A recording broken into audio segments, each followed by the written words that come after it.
देखो, पहले तो सभी को बहुत बहुत शुभकामनाएं आपके मतलब उज्जवल भविष्य के लिए।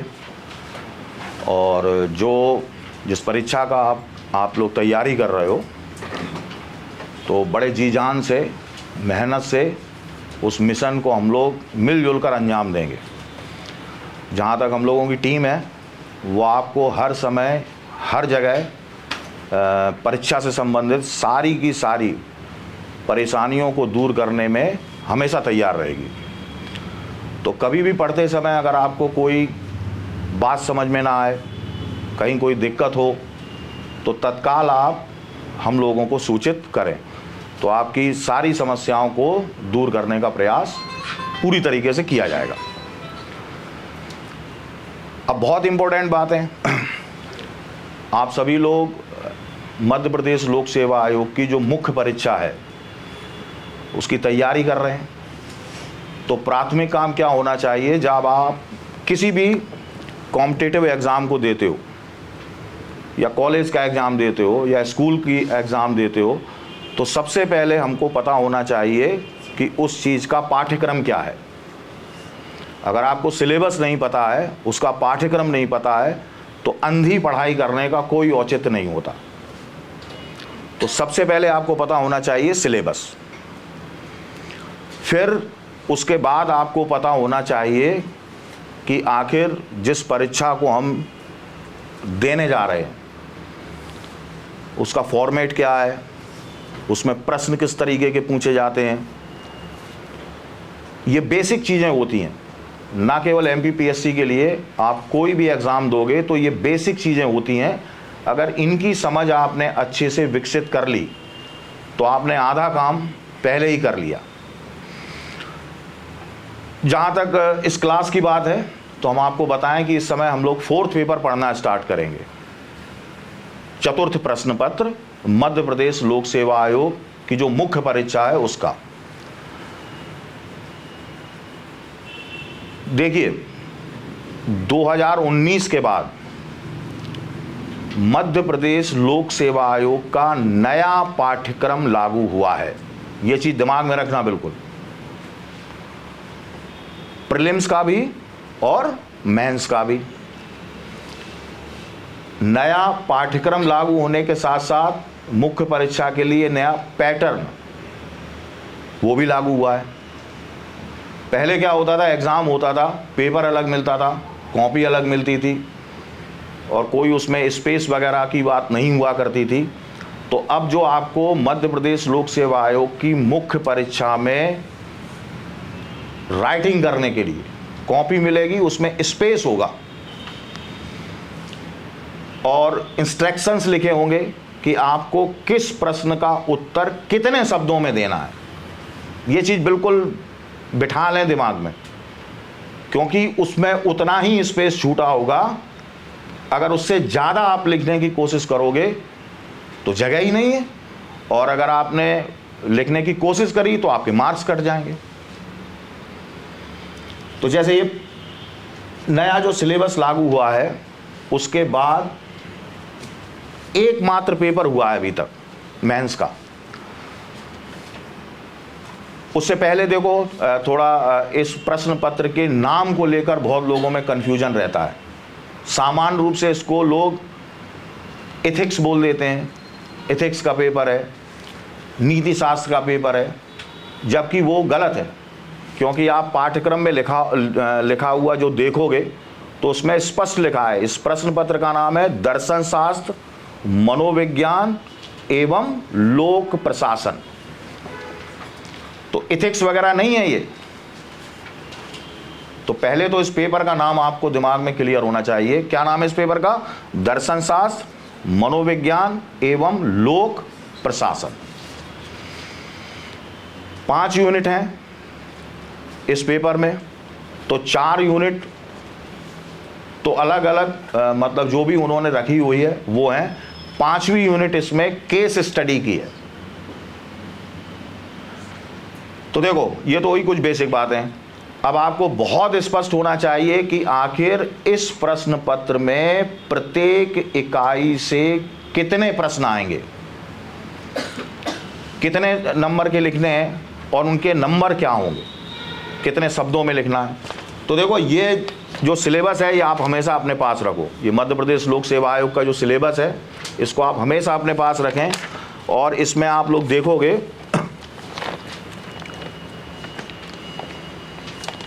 ये लिखा हुआ है, सामान्य अध्ययन के चतुर्थ प्रश्न पत्र में पूर्णांक 200 है तथा समय 3 घंटे का होगा। ध्यान से समझते चलना है जो इसको हम बोल रहे हैं। सामान्य अध्ययन का चतुर्थ प्रश्न पत्र 5 इकाइयों में विभाजित है। 5 यूनिट हैं इसमें, जिसमें प्रथम से चतुर्थ इकाई तक यानी पहली से लेकर चौथी इकाई तक प्रत्येक इकाई से 5 अति लघु उत्तरीय, मतलब प्रत्येक यूनिट से कितने आएंगे, 5 अति लघु उत्तरीय जो आप 3 मार्कर जिसको बोलते हो, 2 लघु उत्तरीय और 1 दीर्घ उत्तरीय या निबंधनात्मक प्रश्नों के उत्तर देने होंगे। तो दिमाग में क्लियर हुआ। अमूमन जो 3 पेपर और हैं मेंस के, उसमें प्रत्येक यूनिट से 3 आते हैं 3 मार्कर। इसमें कितने आने हैं, 5 आने हैं। अब इनकी जो शब्द सीमा वगैरह है और किस तरीके से इनको लिखना है, प्रत्येक अति लघुत्तरीय प्रश्न की आदर्श शब्द सीमा 10 शब्द या 1 पंक्ति है। यह आयोग लिख रहा है, तो 1 पंक्ति या 10 शब्दों में आपको ये जो अति लघुत्तरीय प्रश्न है इनके आंसर देने हैं। प्रत्येक लघु उत्तरीय प्रश्न की आदर्श शब्द सीमा 50 शब्द, 5 या 6 पंक्तियां हैं। 5 या 6 लाइनों में आपको उसका उत्तर देना है। प्रत्येक दीर्घ उत्तरीय प्रश्न की आदर्श शब्द सीमा 200 शब्द होगी। प्रत्येक केस स्टडी की आदर्श शब्द सीमा 500 शब्द होगी। तो केस स्टडी भी आना है इसमें 50 यूनिट में। मार्किंग भी अलग अलग है।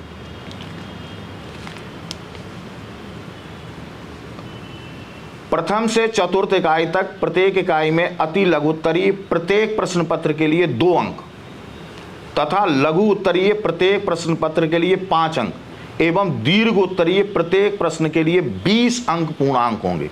20 अंक पूर्णांक होंगे। जबकि पहले के जो 3 पेपर हैं उसमें जो दीर्घ उत्तरीय आता है आपका 200 शब्द का, वो 11 नंबर का होता है। ये कितने का है, 20 नंबर का।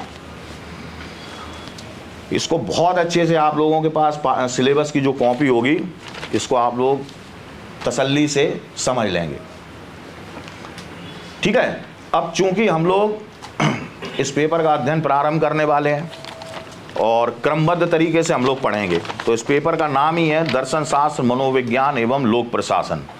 और इसकी पहली इकाई जो है उसमें है दार्शनिक, विचारक, समाज सुधारक। जिनके पास सिलेबस की कॉपी है वो उसको खोल के देख भी सकते हैं। तो एक प्राइमरी जानकारी हम आपको दे दें। इसमें 3 देखो शब्द लिखे हुए हैं, दार्शनिक, विचारक, समाज सुधारक। 2019 का जो पाठ्यक्रम था और 2020 में जो नया पाठ्यक्रम लागू हुआ है उसमें इस हिस्से में कुछ परिवर्तन किए गए हैं। पहला परिवर्तन, इसमें सुकरात को जोड़ा गया है। 2019 वाले एग्जाम में सुकरात आपके पाठ्यक्रम का हिस्सा नहीं थे। इसके अतिरिक्त इसमें शंकर को जोड़ा गया है। भारत के बहुत बड़े दार्शनिक हुए हैं शंकराचार्य, उनको जोड़ा गया है। तीसरे, इसमें चारवाक को जोड़ा गया है।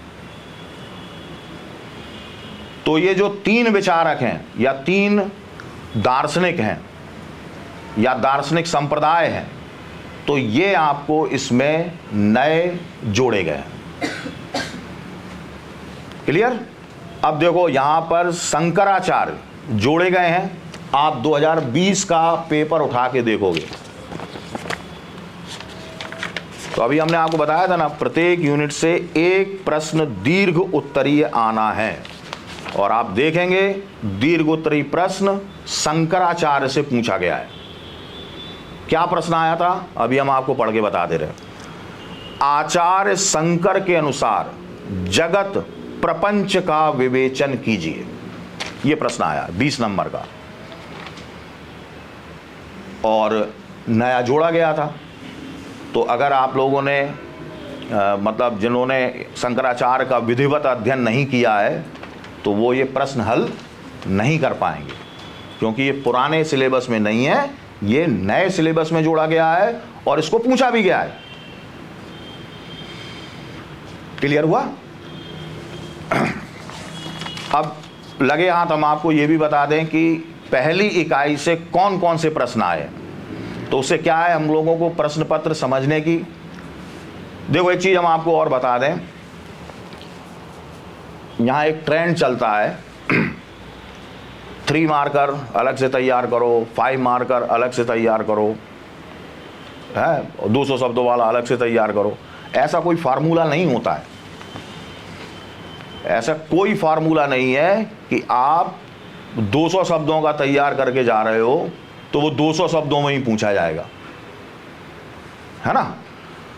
महत्वपूर्ण बात है, अगर आपको ये एग्जाम क्रैक करना है, आप उस अध्याय को, टॉपिक को पूरा तैयार करो और अपनी लेखन शैली ऐसी विकसित करो कि अगर वो 3 मार्कर में आ रहा है, 3 मार्कर में आप आंसर दे दो।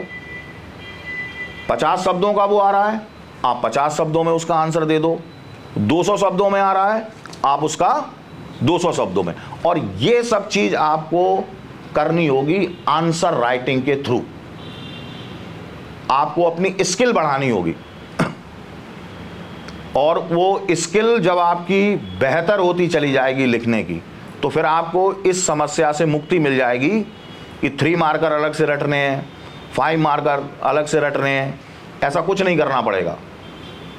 संक्षेप में हम आपको बता दें, जैसे आपके पाठ्यक्रम में बौद्ध दिया हुआ है या महात्मा बुद्ध, क्या काम होना चाहिए आप लोगों का? पूरा का पूरा महात्मा बुद्ध के बारे में क्रमबद्ध तरीके से अध्ययन कर लो। उनकी जो थ्योरीज हैं, 4 आर्य सत्य का सिद्धांत, अष्टांगिक मार्ग का सिद्धांत, प्रतीत समुत्पाद का सिद्धांत, वो जो हम आपको पढ़ाएंगे, क्रमबद्ध तरीके से उसका अध्ययन आप लोग कर लो। अब वो ही कभी कभी 3 मार्कर में आ सकता है और वो ही कभी कभी आपका 50 शब्दों का आ सकता है, और कभी कभी वो 200 में भी पूछा जा सकता है। अब जैसे उदाहरण के लिए प्रश्न आ जाए, महात्मा बुद्ध के 4 आर्य सत्यों का वर्णन कीजिए 3 मार्कर में। सिंपल सा आप लोग लिख दोगे 4 आर्य सत्य: दुख, दुख समुदय, दुख निरोध, दुख निरोध गामिनी प्रतिपदा, मध्यम प्रतिपदा मार्ग। हो गए भैया, खत्म कहानी। अब यही प्रश्न दूसरे तरीके से भी आ सकता है, ये 200 शब्दों का भी पूछा जा सकता है कि महात्मा बुद्ध के 4 आर्य सत्यों का वर्णन कीजिए। तो फिर आपको क्या है, दुख, उसको डिफाइन करना पड़ेगा, दुख समुदय, उसको डिफाइन करना पड़ेगा। तो कहने का मतलब यह है कि इस पचड़े में पढ़ने से बेहतर है कि आप बुद्ध को पूरा अच्छे से तैयार कर लो। तो 3 मार्कर आए तो 3 मार्कर में लिख दो, 50 शब्दों में आए 50 शब्दों में लिख दो, 200 शब्दों में आए 200 शब्दों में लिख दो। तो कहीं कोई दिक्कत आपको खड़ी होने वाली नहीं है। तो देखो, इसमें पहली यूनिट हम लोग पढ़ना स्टार्ट करेंगे। तो पहली यूनिट से क्या क्या आया है उसको थोड़ा सा दिमाग में बिठा लो। जैन मतानुसार अनंत चतुष्टय क्या है, ये प्रश्न पहला ये आया है। बौद्ध दर्शन में त्रिपिटक क्या है, पढ़े होंगे आप लोग। बौद्ध जो साहित्य है वो 3 पिटारियों में या पिटकों में उपलब्ध है विनय पिटक, सुत्त पिटक, अभिधम्म पिटक। सिंपल सा है। कबीर के अनुसार गुरु महिमा का वर्णन करो। तो जब कबीरदास जी को आप पढ़ोगे तो आपको इसमें विस्तार से हम लोग पढ़ाएंगे कि मतलब किस तरीके से उन्होंने गुरु को ज्ञान प्राप्ति के लिए महत्वपूर्ण माना है और उसकी महिमा का किस तरीके से वर्णन किया है। नेक्स्ट उसमें प्रश्न पूछा गया था, सुकरात के अनुसार सद्गुण ज्ञान है।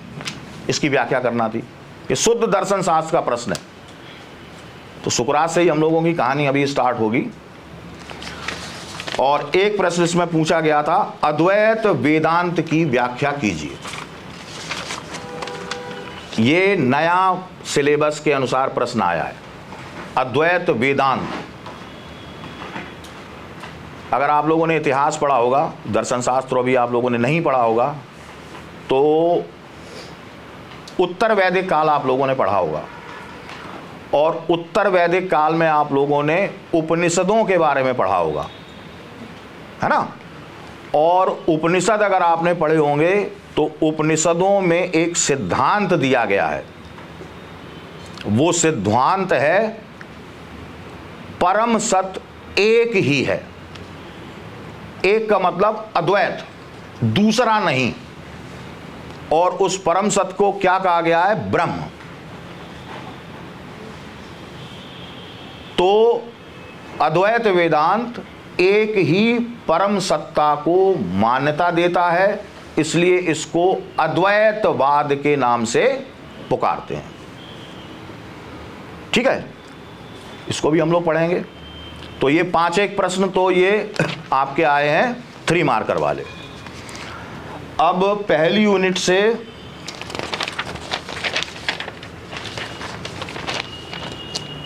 दो प्रश्न आए हैं, ये 50 शब्दों के।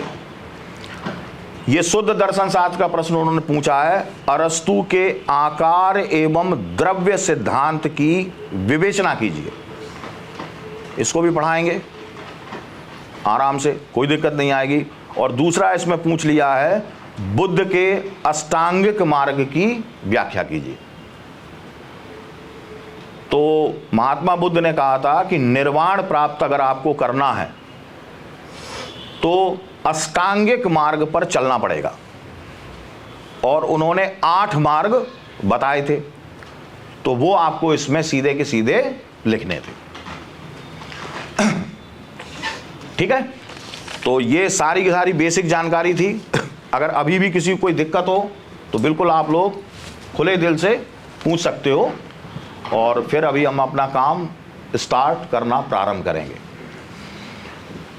देखो, संक्षेप में समझ लो पहले तो, चूंकि इस प्रश्न पत्र का नाम है दर्शन शास्त्र, और इस पहली इकाई में 17 विचारक दिए हुए हैं, तो ये चीजें आप लोग आई थिंक हो सकता है आपने सुनी हो सकता है ना सुनी हो।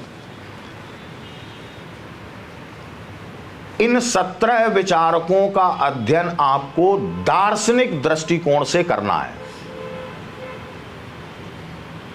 देखो, क्या होता है कि कुछ बहुत बड़े बड़े सिद्धांत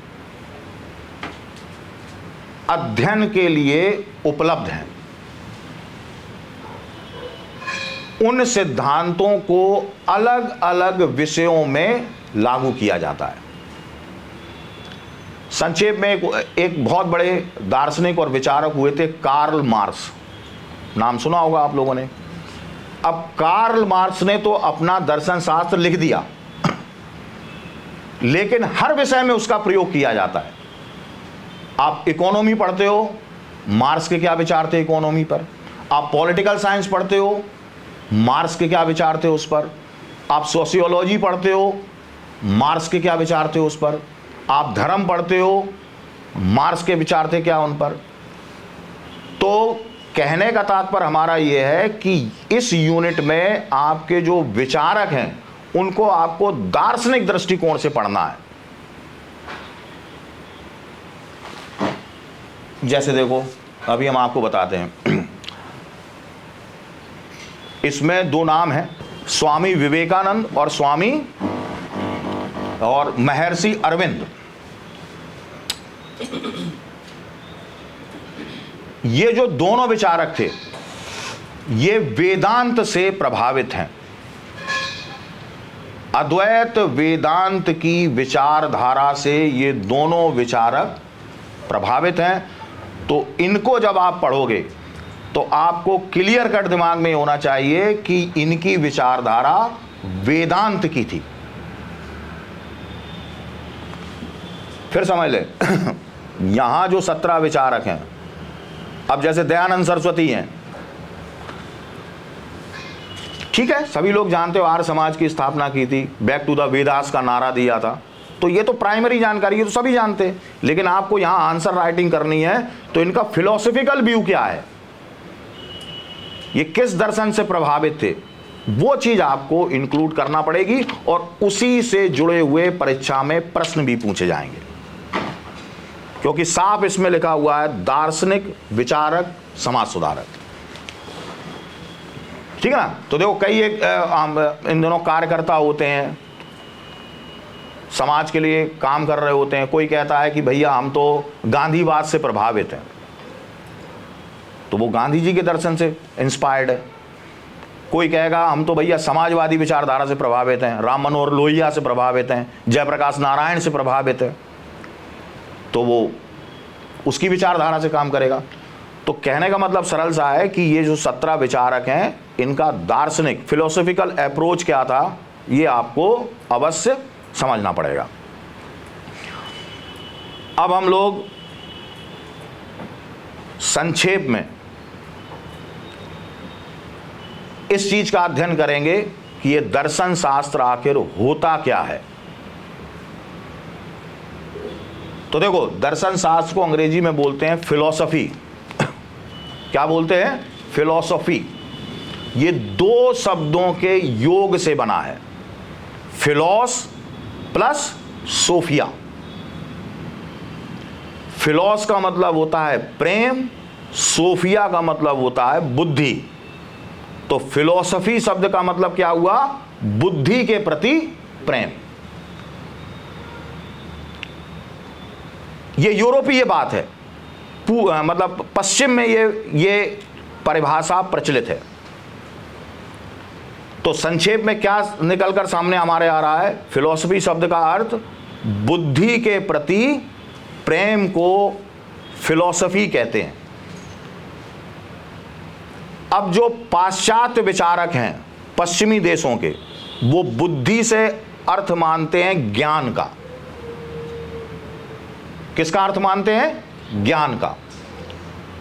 और वो कहते हैं कि ज्ञान के प्रति प्रेम ही फिलॉसफी। तो ये तो हो गई पाश्चात्य विचारधारा। इसको अभी हम लिखाएंगे, आपको क्रमबद्ध तरीके से इसको लिखाएंगे भी, एक संक्षेप में अभी ये समझा देते हैं। दूसरी भारतीय डेफिनेशन है, और भारतीय डेफिनेशन में जिसको हम अंग्रेजी में फिलॉसफी कहते हैं, उसको कहते हैं दर्शन। किस चीज का दर्शन? परम तत्व का दर्शन, ब्रह्म का दर्शन, उसका दर्शन करना है। और यह दर्शन शास्त्र का उद्देश्य है। और जब भारतीय विचारधारा में यह माना गया है कि जब आप परम तत्व से साक्षात्कार कर लेते हो तो आप खुद भी परम तत्व बन जाते हो। ब्रह्मविद ब्रह्मवेद भवति। जो ब्रह्म को जानता है वो खुद ब्रह्म हो जाता है। तो ये भारतीय विचारधारा है। तो अब दोनों विचारधाराओं में अंतर भी है। पाश्चात्य विचारक ज्ञान प्राप्ति पर जोर देते हैं, और ज्ञान प्राप्ति के बाद जरूरी नहीं है कि वो उसको अपने चरित्र पर लागू करें।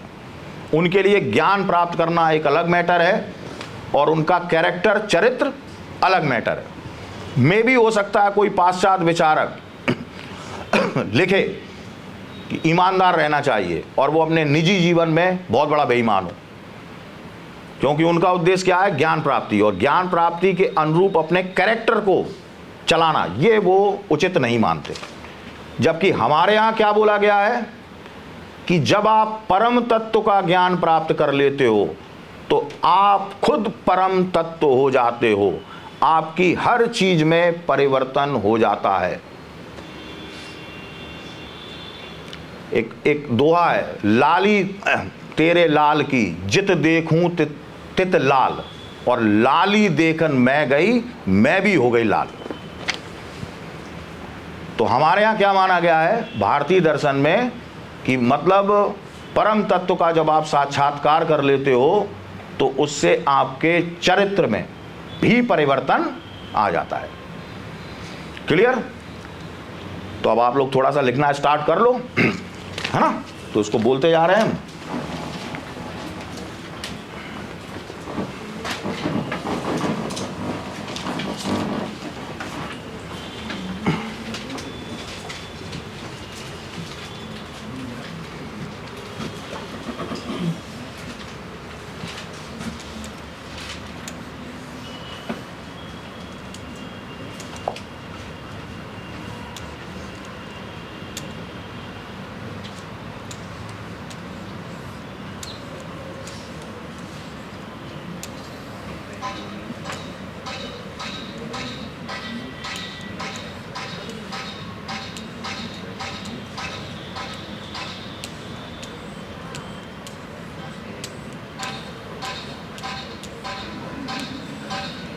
ठीक है, तो हम लोग क्या पढ़ेंगे? दर्शन की परिभाषा क्या है।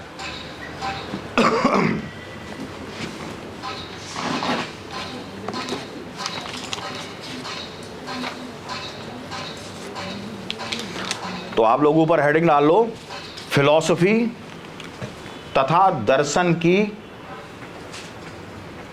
फिलॉसफी तथा दर्शन की शाब्दिक व्याख्या। फिलॉसफी तथा दर्शन की शाब्दिक व्याख्या मतलब इन शब्दों के क्या अर्थ होते हैं। पॉइंट वाइज लिखते जाना। नीचे लिखेंगे पाश्चात्य भाषा में जिसे फिलॉसफी कहते हैं,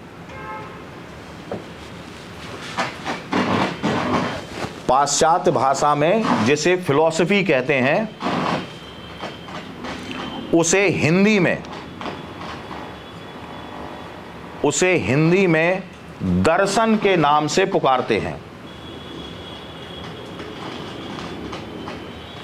उसे हिंदी में दर्शन के नाम से पुकारते हैं। फिर नीचे लिखेंगे पाश्चात्य फिलॉसफी शब्द, पाश्चात्य फिलॉसफी शब्द दो खंडों के योग से,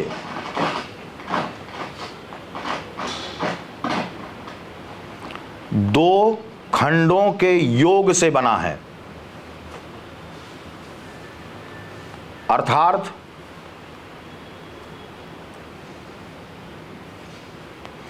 फिलॉस, PHILOS, फिलॉस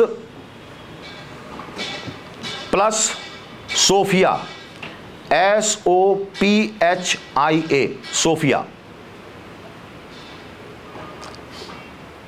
इसी में डैश लगा के लिखो, फिलॉस से अर्थ होता है, फिलॉस से अर्थ होता है प्रेम का, फिलॉस से अर्थ होता है प्रेम का, और सोफिया शब्द का अर्थ है, और सोफिया शब्द का अर्थ है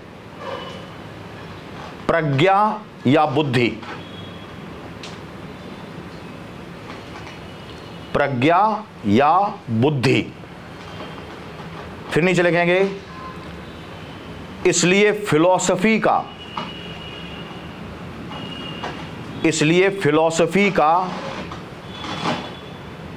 शाब्दिक अर्थ है, इसलिए फिलॉसफी का शाब्दिक अर्थ है बुद्धि प्रेम।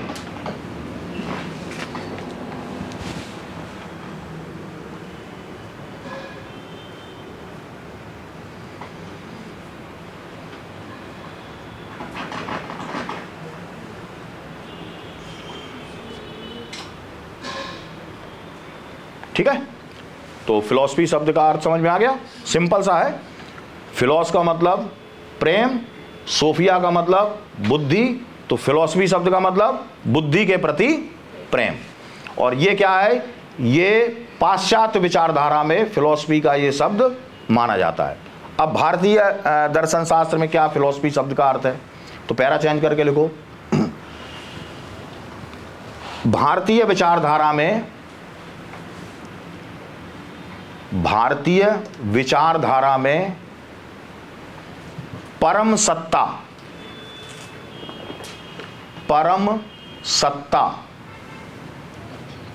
के साथ साक्षात्कार करने, परम सत्ता के साथ साक्षात्कार करने का ही दूसरा नाम,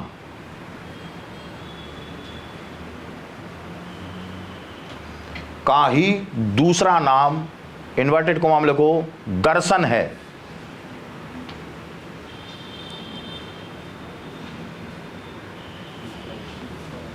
परम सत्ता के साथ साक्षात्कार करने का दूसरा नाम दर्शन है। सिंपल सा देखो समझ लो,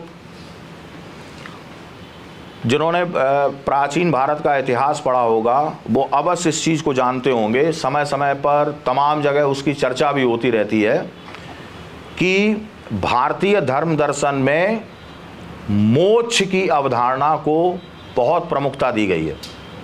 ये ऐसी चीज़ है जो आपको तमाम जगह पढ़ने को मिलेगी। आप सेकंड पेपर पढ़ोगे मेंस का, उसका जो दूसरा हिस्सा है उसमें आप पढ़ोगे पुरुषार्थ, है ना, आश्रम व्यवस्था, तो वहाँ आपको बार बार मोक्ष शब्द को पढ़ना पड़ेगा। मोक्ष का मतलब सिंपल सा है, समझ लो आप लोग। हमारे यहाँ जो भारतीय धर्म दर्शन है उसमें तमाम संप्रदाय आत्मा को मानते हैं। किसको मानते हैं? आत्मा को। और उनका ये भी मानना है कि आत्मा तो अजर अमर है, लेकिन वो बार बार शरीर धारण करती है, यानी कि आत्मा के आवागमन का चक्र लगा रहता है। और ये चीज बड़ी बुरी मानी गई है। भारतीय दर्शन में देखो 9 संप्रदाय हैं: सांख्य, योग, न्याय, वैशेषिक, पूर्व मीमांसा, उत्तर मीमांसा, और 3 ये अलग हैं, जैन, बौद्ध और चारवाक। इनमें 2 दार्शनिक संप्रदाय हैं जो आत्मा को नहीं मानते, और वो दोनों आपके इसी यूनिट में हैं। बौद्ध आत्मा को नहीं मानते, चारवाक वो भी आत्मा को नहीं मानते।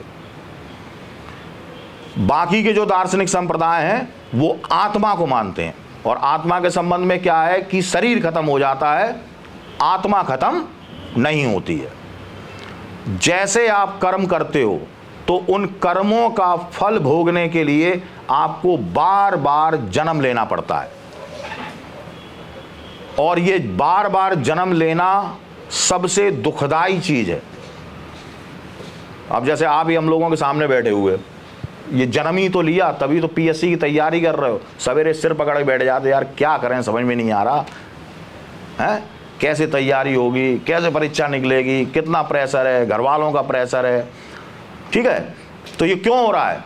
क्योंकि आपने शरीर धारण किया है ना। सुबह से कभी बीमार हो गए, कभी लड़ाई झगड़ा हो गया, कभी ये हो गया, 50 परेशानियां हैं। परेशानियों की जड़ क्या है? शरीर धारण करना। अब जब हमारी आत्मा शरीर ही धारण नहीं करती तो काय की पीएससी की तैयारी, और काय को बैठ के हमारे यहाँ लेक्चर सुन रहे होते आप? मोक्ष मिल जाता, स्वर्ग में आराम से डले होते आपकी आत्मा। यही तो होता क्या जरूरत थी? बढ़िया वहाँ अप्सराएं लगी होती, आपकी सेवा कर रही होती। अच्छे कर्म करते तो याद रखना, बुरे कर्म करते तो वो पीप के कढ़ाई में उल्टे लटकाए जाते। तो ये आत्मा का चक्कर है, ये आपको जगह जगह पढ़ना पड़ेगा। अब इससे भैया छुटकारा कैसे मिले? ये तो है ही कि आत्मा बार बार शरीर धारण करती है। तो 3 मार्ग बताए गए हमारे यहां, एक कर्म, एक भक्ति और एक ज्ञान। कर्म मार्ग में यह है कि आप कुछ कर्मकांड करें जो हमारे प्राचीन धार्मिक शास्त्रों में दिए हुए हैं, तो उससे आपको मोक्ष मिल जाएगा, मुक्ति मिल जाएगी और आपकी आत्मा अब जन्म नहीं लेगी, शरीर धारण नहीं करेगी। दूसरा है भक्ति।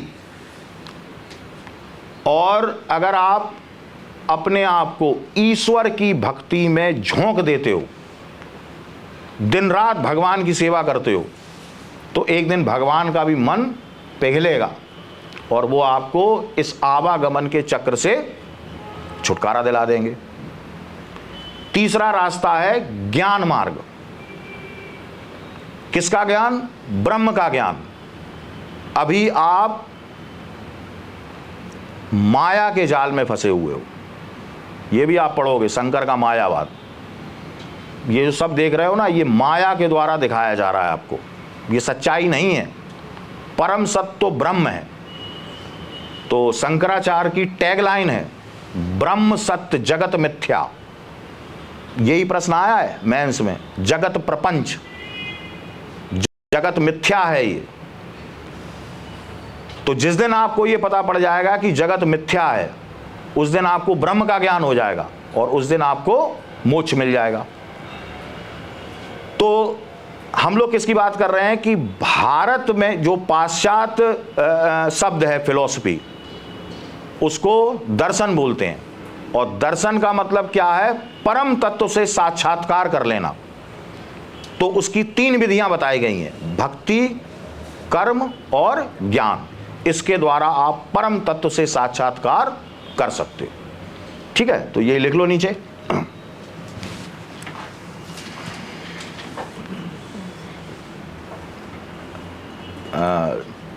लिखना जहां छोड़ा था उसी के नीचे। जिस प्रकार हमें अपनी आंखों से देखकर, जिस प्रकार हमें अपनी आंखों से देखकर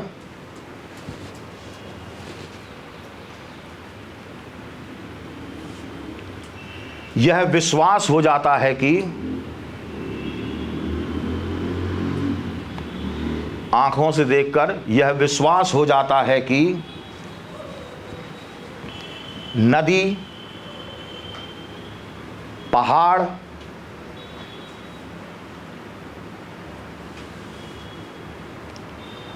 इत्यादि वास्तविक पदार्थ हैं।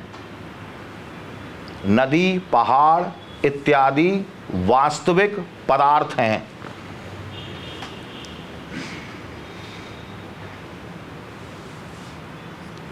उसी प्रकार भारतीय परंपरा के अनुसार,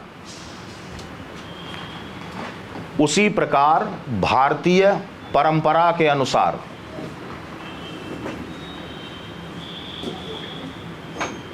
हमें परम सत्ता का, भारतीय परंपरा के अनुसार हमें परम सत्ता का साक्षात ज्ञान हो सकता है। परम सत्ता का साक्षात मतलब डायरेक्ट ज्ञान हो सकता है।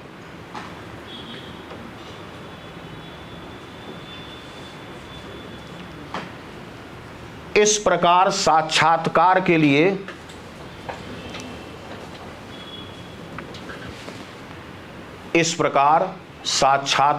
लिए योग, भक्ति, ज्ञान, योग, भक्ति, ज्ञान के मार्ग बताए गए हैं।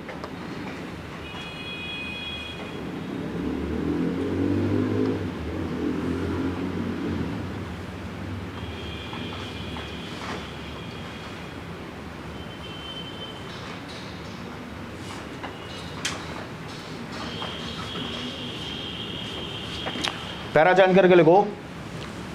प्राच्य दर्शन के अनुसार, प्राच्य मतलब जो पूर्वी दर्शन है भारत वगैरह का, प्राच्य दर्शन के अनुसार दार्शनिक ज्ञान, प्राच्य दर्शन के अनुसार दार्शनिक ज्ञान जीवन साधना है।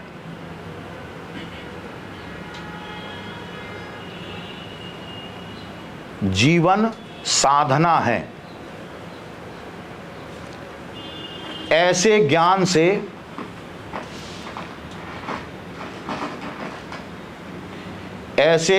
से स्वयं दार्शनिक में, ऐसे ज्ञान से स्वयं दार्शनिक में परिवर्तन हो जाता है।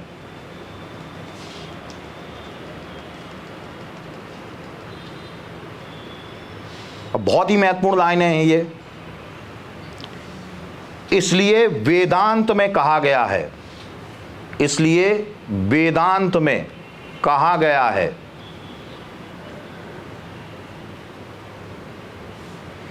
इन्वर्टेड कोमा में लिखना, ब्रह्मविद, ब्रह्मवेद, ब्रह्ममैव, ब्रह्मवेद, ब्रह्ममैव भवति, ब्रह्मवेद ब्रह्ममैव भवति। ठीक है, इसके क्या मायने हैं अभी आपको बताया था। जो ब्रह्म को जानता है वो खुद भी क्या हो जाता है, ब्रह्म हो जाता है। तो हमारे यहाँ दर्शन शास्त्र का उद्देश्य अलग माना गया है। धर्म बहुत ही संक्षेप आम बोलचाल की भाषा में समझ लो, एक बार फिर अंतर समझ लो। पाश्चात्य दर्शन में, जिसको हम फिलॉसफी बोलते हैं, तो वहां दर्शन शास्त्र का क्या मतलब है, बुद्धि के प्रति प्रेम,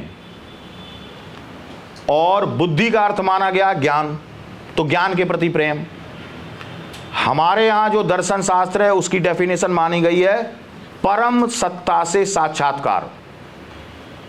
यह माना गया है पूरी दुनिया को चलाने की एक सुपर नेचुरल पावर है, तो उससे जो हम साक्षात्कार करें तो वो है दर्शन। और जब आप उससे साक्षात्कार कर लेते हो तो आप भी वही बन जाते हो। जो ब्रह्म को जानता है वो ब्रह्म बन जाता है। उपनिषदों वगैरह को जब आपने उन्हें शायद हिस्ट्री वगैरह में पढ़ा होगा तो उसमें एक शब्द आता है अहम ब्रह्मास्मि, है ना, कि मैंने ब्रह्म को जान लिया है तो मैं भी ब्रह्म हो गया हूं, अहम ब्रह्मास्मि। तो ये बहुत ही इंपॉर्टेंट चीज है। ये दोनों डेफिनेशन थी, एक तो भारतीय परंपरा के अनुसार दर्शन की व्याख्या और एक पाश्चात्य परंपरा के अनुसार दर्शन शास्त्र की व्याख्या। अब देखो थोड़ा सा, अब विषय में हम लोग अंदर बढ़ते चलेंगे। दर्शन शास्त्र जो है उसकी दो शाखाएं होती हैं, और ये आपको बार बार अभी इस पूरे यूनिट में पढ़ना पड़ेगी। एक को बोलते हैं ज्ञान मीमांसा और एक को बोलते हैं तत्व मीमांसा। सरल शब्दों में इनके अर्थ समझ लो। ज्ञान मीमांसा, ज्ञान मीमांसा में उन समस्याओं को उठाया जाता है जो ज्ञान से संबंधित होती हैं। अब क्या समस्याएं होती हैं उसको भी सरल शब्दों में, आखिर हम ज्ञान कैसे प्राप्त करते हैं, इन प्रश्नों को जब उठाया जाता है तो वो प्रश्न आते हैं ज्ञान मीमांसा के अंतर्गत। अब आपसे ही हम पूछते हैं, आपके सामने ये डिजिटल बोर्ड है, आप इसका ज्ञान कैसे प्राप्त कर रहे हो?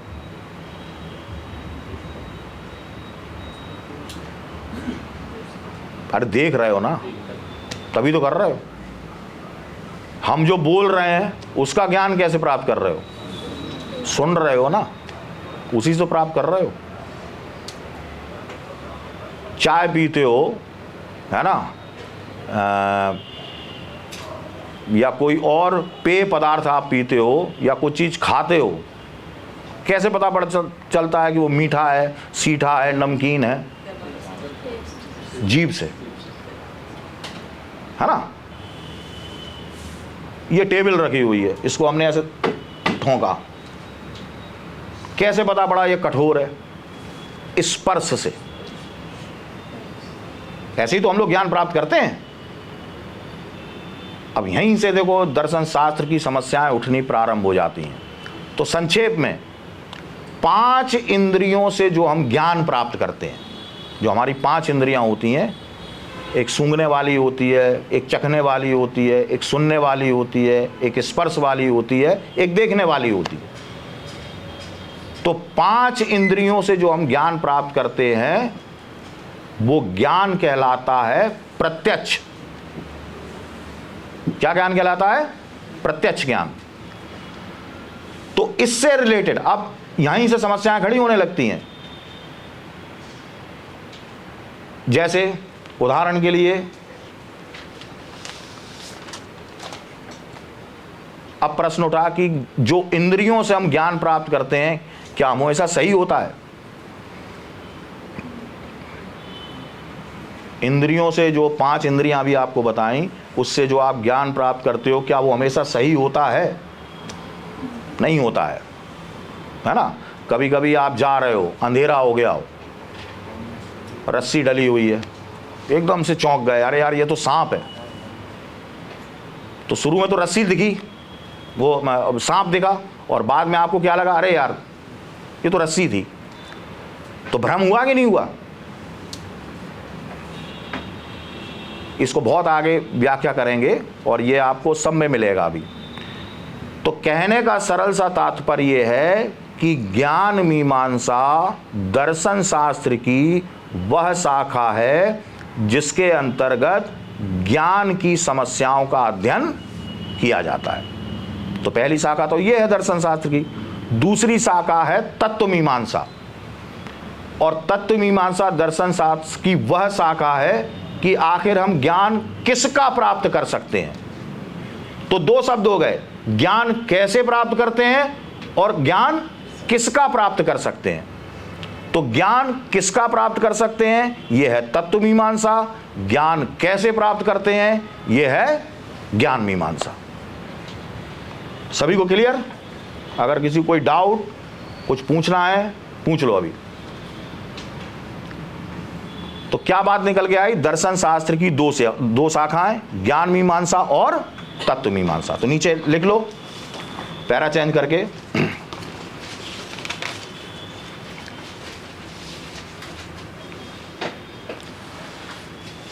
देखो दर्शन के 2 मुख्य अंग हैं।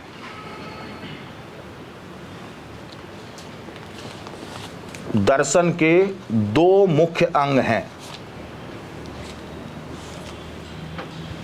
डैश लगा के लिखो, ज्ञान मीमांसा। ज्ञान मीमांसा, इसको अंग्रेजी में बोलते हैं एपिस्टेमोलॉजी। Epistemology, epistemology. और तत्व मीमांसा, और तत्व मीमांसा। इसको बोलते हैं ऑन्टोलॉजी। Ontology, ontology.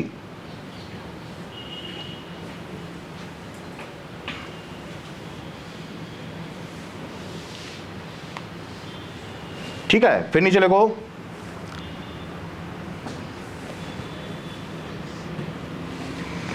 ज्ञान मीमांसा में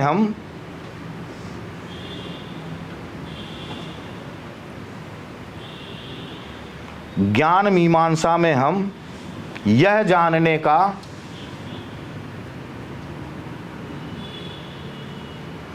प्रयास करते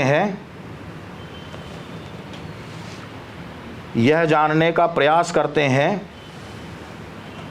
कि सही ज्ञान क्या है।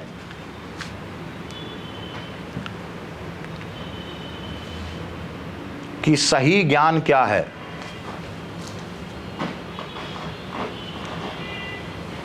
और तत्व मीमांसा में हम यह जानने का प्रयास करते हैं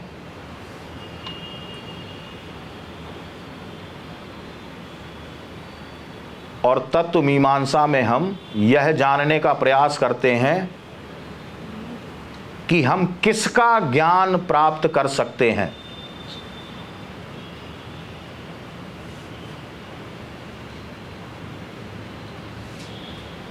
हम किसका ज्ञान प्राप्त कर सकते हैं। ठीक है, चलो ये तो एक प्रारंभिक था, इसलिए ये बता दिया कि दर्शन शास्त्र चूंकि आपके सिलेबस में है, तो कोई पूछे भाई दर्शन शास्त्र की डेफिनेशन क्या, आप बता सकते हो बड़े आराम से।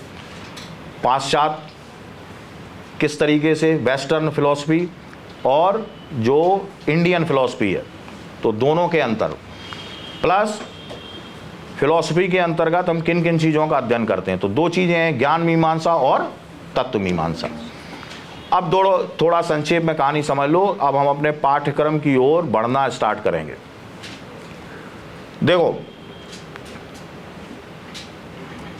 सुकरात तक पहुंचने के लिए जो आपके सिलेबस के पहले दार्शनिक हैं, आपको कुछ बेसिक चीज़ों की नॉलेज होना चाहिए, और उन बेसिक चीज़ों को अच्छे से समझ लोगे तो आपको सुकरात उकरात बिल्कुल ऐसे लगेंगे जैसे आपके बिल्कुल यार मित्र बने गए हों। बिल्कुल बहुत ही सिंपल। सुकरात, प्लेटो, अरस्तु ये तीनों यूनानी दार्शनिक थे। इसमें प्लेटो के गुरु थे सुकरात और अरस्तु के गुरु थे प्लेटो। तो ये तिकड़ी थी, सुकरात, प्लेटो और अरस्तु। और अगर आपने सुकरात को अच्छे से पढ़ लिया तो आपको प्लेटो बहुत अच्छे से समझ में आ जाएंगे, और प्लेटो बहुत अच्छे से समझ में आ जाएंगे तो आपको अरस्तु अपने आप समझ आ जाएंगे। और अगर आपने सुकरात नहीं पढ़ा तो आपको कभी भी प्लेटो समझ में नहीं आएंगे, और प्लेटो समझ में नहीं आएंगे तो आप सिर के बल खड़े हो जाना, कभी भी आपको अरस्तु समझ में नहीं आएंगे। क्योंकि क्रमबद्ध तरीके से जिन समस्याओं को सुकरात ने उठाया उनको हल किया किसने आगे? प्लेटो ने।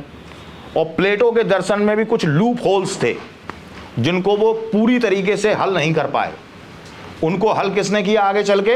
अरस्तु ने।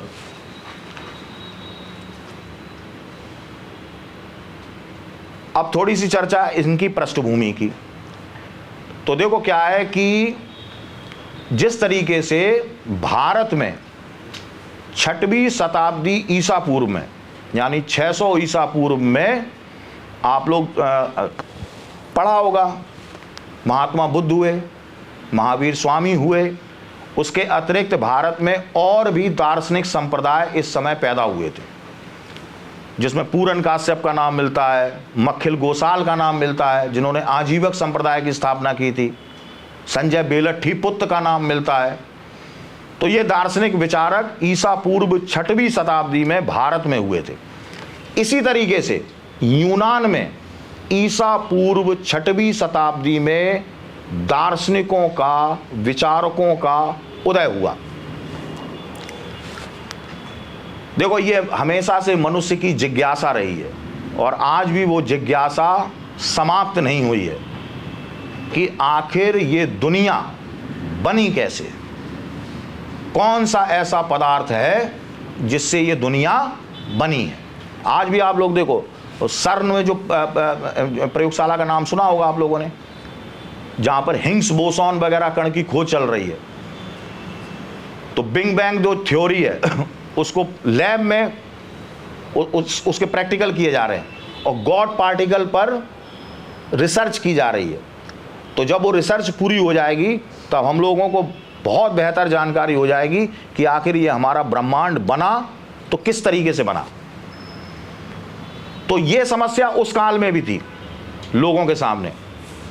तो यूनान में इस समस्या पर विचार करने के लिए कुछ दार्शनिक सामने निकल कर आए। तो सिंपल सी बात है, जब हम लोग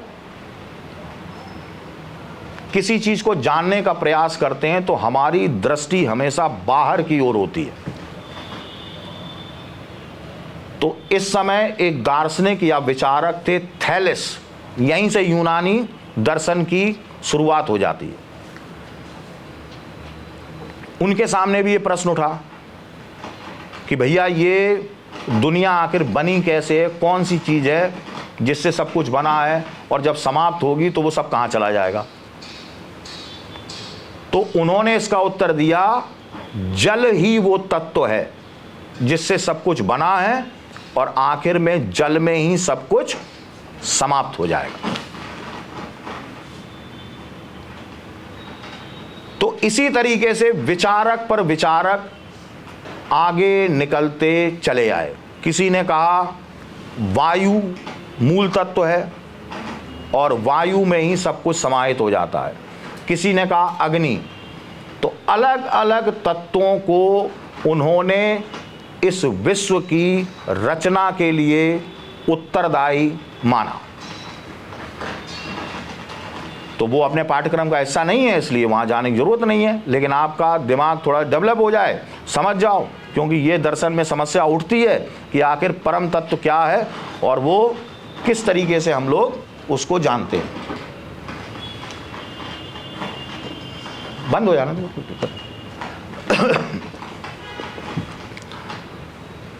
ठीक है ना। अब इसके बाद और भी विचारक आते, बड़ी इंटरेस्टिंग चीजें आपको हम बता देते हैं। तो दर्शन शास्त्र में किस तरीके के प्रश्न उठाए जाते हैं। देखो, एक दार्शनिक थे जैनो, और उन्होंने ये कहा जो हम गति देखते हैं ये भ्रम है। एक स्थान से कोई दूसरे स्थान कोई वस्तु जा रही है तो ये भ्रम है, ये सही नहीं है। और इसके लिए उन्होंने अपने तर्क भी दिए।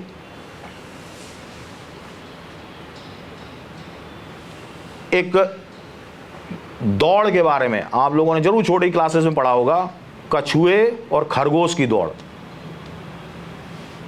है ना।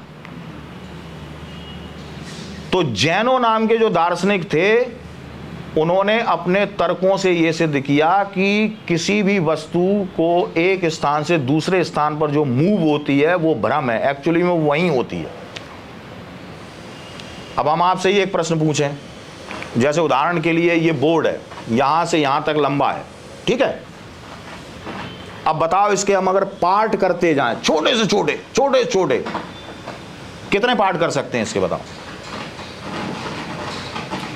बताओ।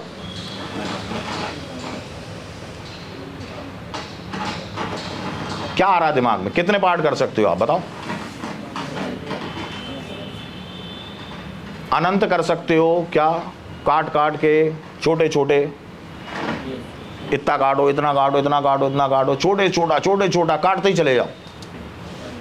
कितने कर लोगे, अनंत, यही तो मतलब इतने हिस्से को अनंत भागों में आप विभाजित कर सकते हो। ये आप ही बोल रहे हो, ठीक है। यानी कि अनंत दूरी में इसको विभाजित कर सकते हो। तो अनंत दूरी को पार करने में कितना समय लगेगा, कितना, अनंत। तो आप यहां से यहां तक कभी दूरी तय ही नहीं कर पाओगे। कर पाओगे, नहीं कर पाओ